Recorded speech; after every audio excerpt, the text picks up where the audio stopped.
Shalom saudara, kita kembali bertemu di dalam channel DIY Motivasi Kristen. Jangan lupa subscribe channel ini agar channel ini semakin berkembang. Nah, hari ini kita bersama-sama akan belajar satu tema yang saya berikan judul adalah berbeda dari tren dunia.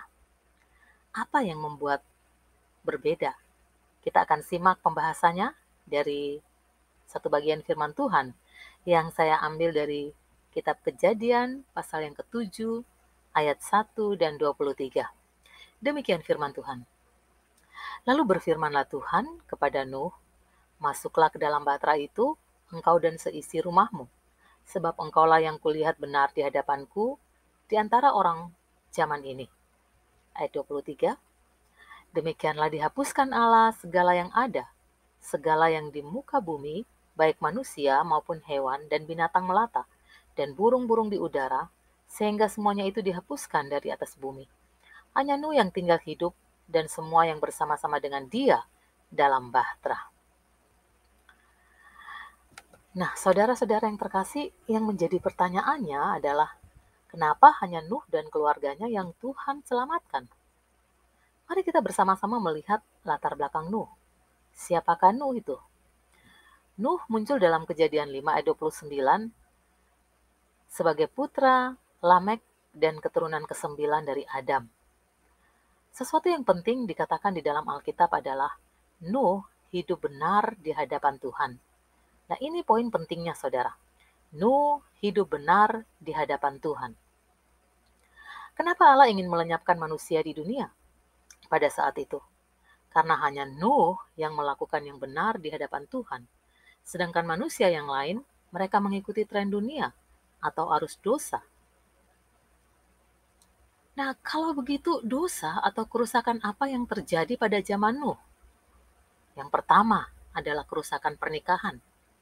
Kejadian 6 ayat 2 mencatat, maka anak-anak Allah melihat bahwa anak-anak perempuan manusia itu cantik-cantik, lalu mereka mengambil istri dari antara perempuan-perempuan itu. Siapa saja yang disukai mereka.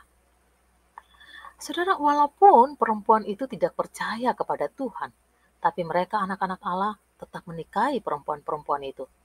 Sehingga dengan pernikahan itu, akhirnya keturunan mereka tidak lagi percaya kepada Tuhan, menjauhi Tuhan, meninggalkan Tuhan.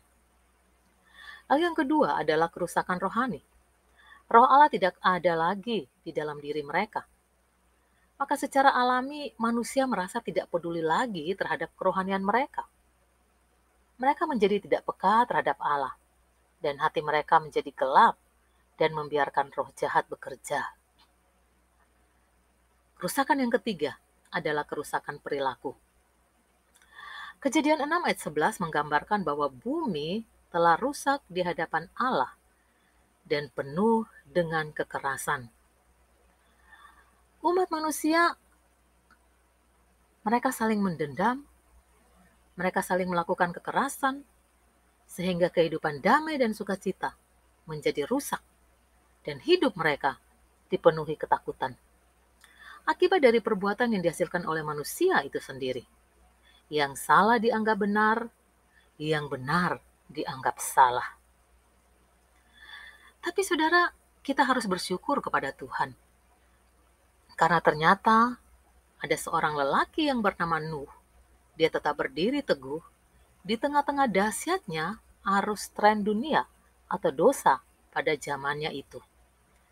Ia memiliki hati yang benar dan saleh. Ia hidup sebagai orang yang tidak bercela di hadapan Allah, serta dia berjalan senantiasa bersama Tuhan. Istri dan anak-anaknya pun takut kepada Tuhan. Ini adalah gambaran keluarga Kristen yang sebenarnya, yakni keluarga yang takut kepada Tuhan, keluarga yang taat kepada Tuhan. Dan pada saat Tuhan hendak menghancurkan atau melenyapkan manusia pada zaman itu, ia mengingat senantiasa akan Nuh dan keluarganya.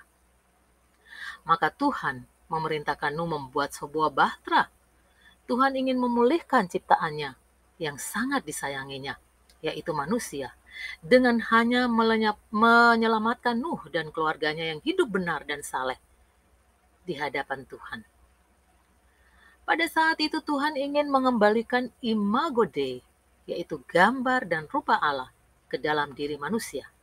Dan Tuhan berharap, Tuhan menginginkan bahwa keturunan Nuh nanti yang akan melanjutkan imago Dei-nya Tuhan.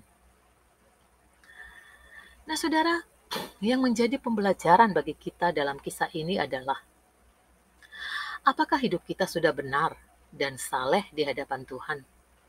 Apakah pada saat Tuhan Yesus datang kembali sebagai hakim yang agung, Ia mendapati kita hidup di dalam kekudusan dan kebenaran?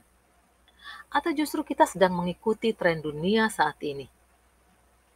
Mari kita belajar untuk taat dan setia seperti Nuh, sehingga ketika kita kembali suatu saat nanti, ada nama kita disebut dalam kitab kehidupan.